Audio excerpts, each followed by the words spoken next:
A world where 1 in every 15 people you meet is quietly battling a shadow that dims their joy, saps their energy, and clouds their thoughts.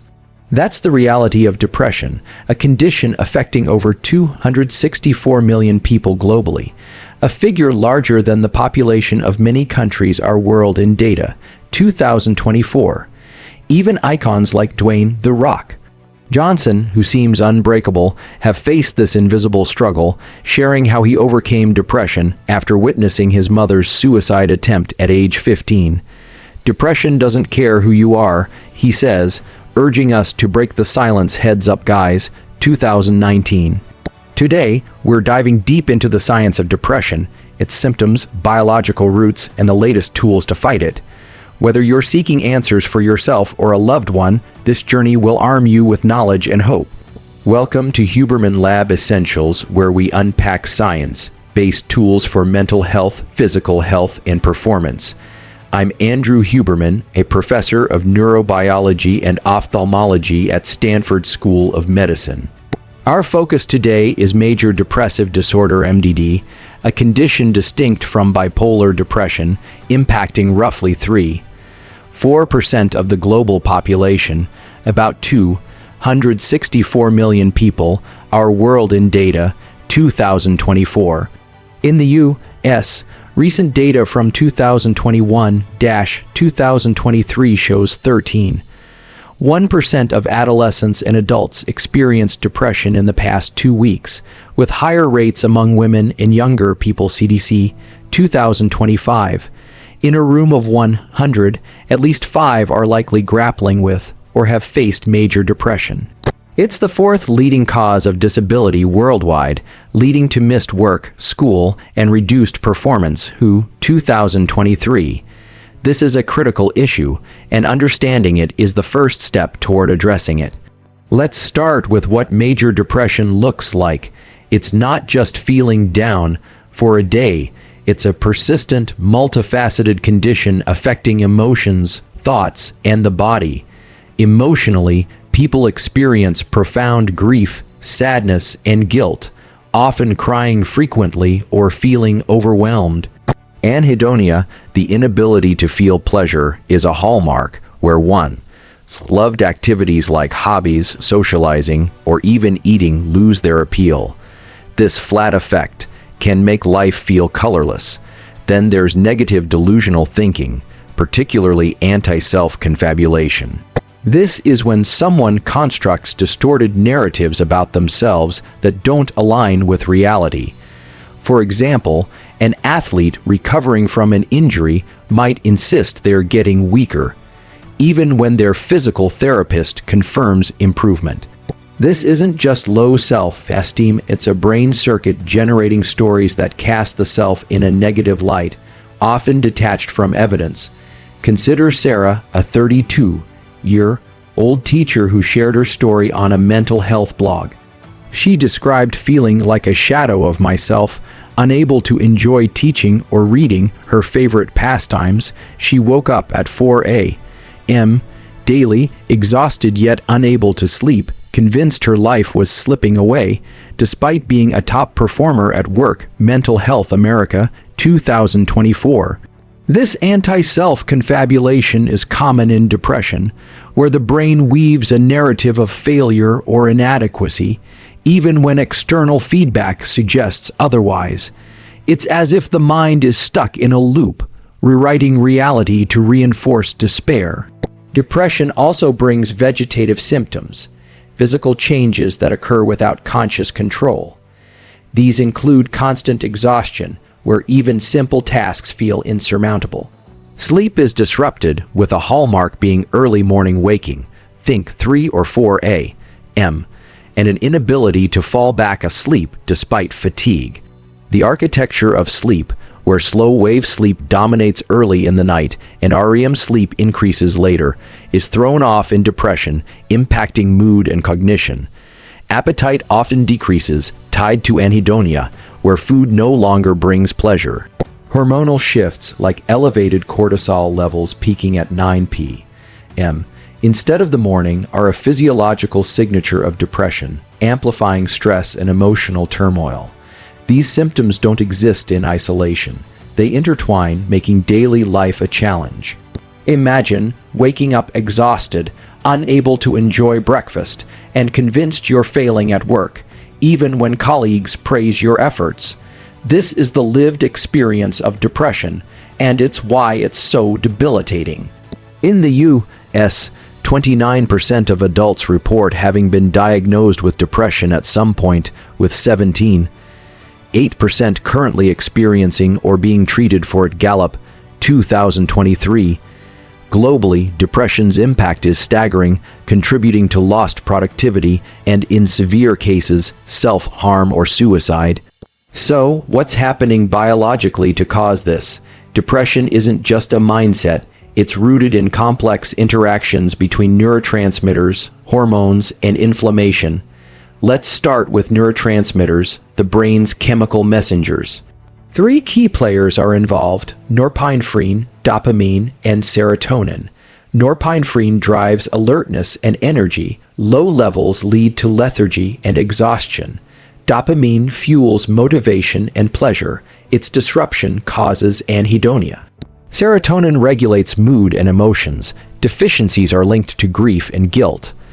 Early treatments targeted these systems. In the 1950s, tricyclic antidepressants and monoamine oxidase inhibitors MAOIs were developed, boosting norepinephrine levels. They were effective for some but caused side effects like high blood pressure and digestive issues, as norepinephrine also influences bodily functions like libido and appetite. In the 1980s, selective serotonin reuptake inhibitors SRIs like Prozac and Zoloft revolutionized treatment. SRIs work by preventing serotonin from being cleared from the synapse, the gap between neurons, allowing it to have a stronger effect. When neurons communicate, they release chemicals like serotonin into the synapse, which bind to the next neuron, influencing its activity. SRIs keep serotonin inactive longer, enhancing mood regulation. However, they're not a universal fix. About 1/3 of people don't respond to SRIs, and side effects like reduced libido or emotional blunting can be significant. Plus, their effects often take 2-4 weeks to kick in, despite serotonin in levels increasing almost immediately, leaving researchers puzzled about the delay. Dopamine's role became clearer with the discovery of the brain's pleasure pathways, including the nucleus accumbens and ventral tegmental area, which are rich in dopamine, producing neurons. Low dopamine is linked to anhedonia, explaining why depressed individuals struggle to find joy. This led to treatments targeting dopamine, though they're less common than SRIs. The interplay of these neurotransmitters is complex. Boosting one doesn't automatically fix depression, as the brain doesn't work like a simple equation. A skilled psychiatrist tailors treatments to balance these systems, often combining medications to address specific symptoms. Hormones also play a critical role. About 20% of people with depression have low thyroid hormone, which slows metabolism and energy levels. Thyroid medication can help in these cases, boosting mood by addressing this deficiency. Cortisol, the stress hormone, is another key player. Normally peaking in the morning to energize us, it shifts to a 9 p.m. peak in depression, amplifying stress and disrupting neurotransmitter function. Chronic stress, especially after multiple intense life events, significantly increases depression risk. Research shows that 4 to 5 major stressors, like job loss or divorce, can tip the scales toward a depressive episode. Genetics add another layer. In identical twins, if one has depression, there's a 50% chance the other will too, compared to 25% for fraternal twins and 10% for half siblings. Huberman Lab original script. This suggests a strong genetic predisposition, though not a guarantee. If you have a close relative with depression, managing stress becomes crucial to lower your risk. Women face additional hormonal triggers like postpartum depression after childbirth or mood changes during menstrual cycles or menopause, which can mimic or worsen clinical depression. Blood tests for thyroid and cortisol levels can help identify these factors.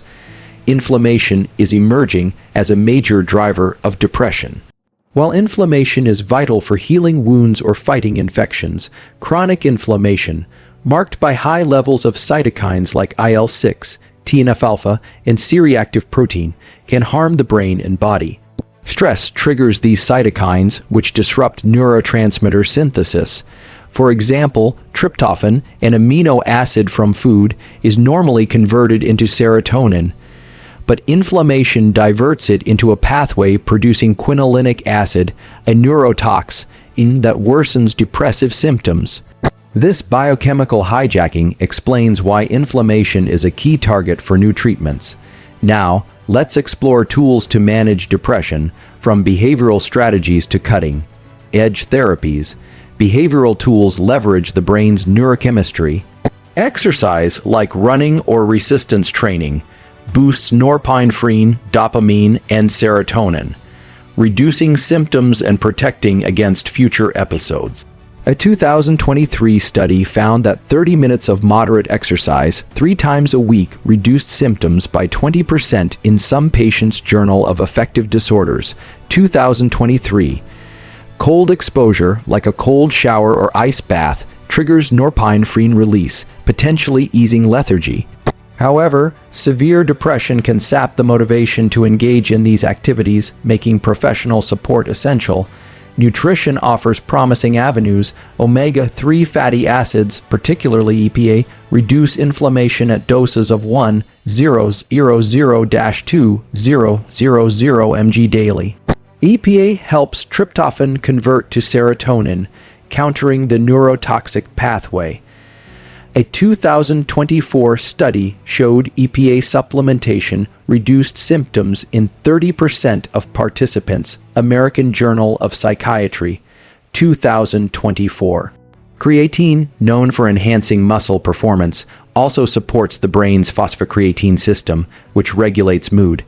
A 2012 study found that creatine boosted S-TRI effectiveness in women with depression, American Journal of Psychiatry, 2012.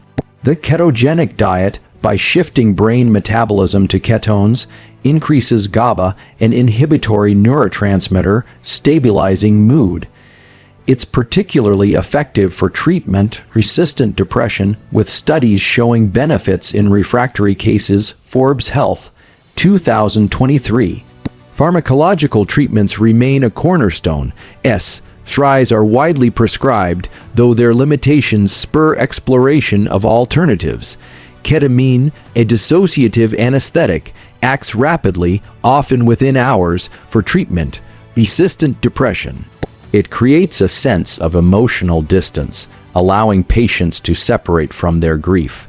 A 2024 NICE study on RRHNK, a ketamine derivative, suggests fewer side effects and sustained relief. NIM, 2024.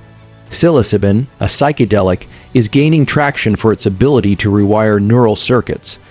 A 2021 JAMA psychiatry study found that 50-70% of participants experienced significant symptom relief after 1 or 2 doses. Regardless of the subjective experience. JAMA Psychiatry, 2021. These treatments work by disrupting negative thought patterns, offering a fresh perspective. In 2025, precision psychiatry is transforming treatment. Genetic testing identifies which medications are most likely to work, reducing trial and error. A recent report notes a 25% improvement in outcomes with this approach. Spark Mental Health, 2025. Deep brain stimulation (DBS), where electrodes are implanted to target specific brain areas, shows promise for severe cases, with NIH-backed studies reporting long-term remission. WebMD, 2025. Anti-inflammatory therapies targeting cytokines like IL-6 are also emerging, addressing the root cause of inflammation-driven depression. Exploration, Pub, 2025. Real-world stories highlight the impact of these treatments. Take Michael, a 40-year-old software engineer who struggled with depression for years. Traditional antidepressants failed him, but a clinical trial with psilocybin therapy in 2024 helped him see life differently, reducing his symptoms significantly. NPR 2024. Or Lisa, a mother of two, who found relief through a combination of EPA supplementation and exercise, which she credits with giving her energy to be present for my kids. A Healthline 2025. Depression's complexity means no single solution works for everyone. If you're struggling, consult a healthcare provider to explore options like therapy, medication, or lifestyle changes. Resources like the National Suicide Prevention Lifeline 1-800-273-8002, or whose Mental Health Gap Action Program offers support. For loved ones, listening without judgment and encouraging professional help can make a difference. Celebrities like Lady Gaga, who founded the Born This Way Foundation to support mental health, remind us that vulnerability is strength. Born This Way Foundation 2025. The science of depression is evolving rapidly. From exercise and nutrition to psychedelics and precision psychiatry, we have more tools than ever to combat this condition. As Dwayne Johnson says, you're not alone. By understanding the biology and exploring these options, we can foster hope and resilience. Thank you for joining me on this journey to unravel depression. Let's keep exploring science for a healthier, happier life.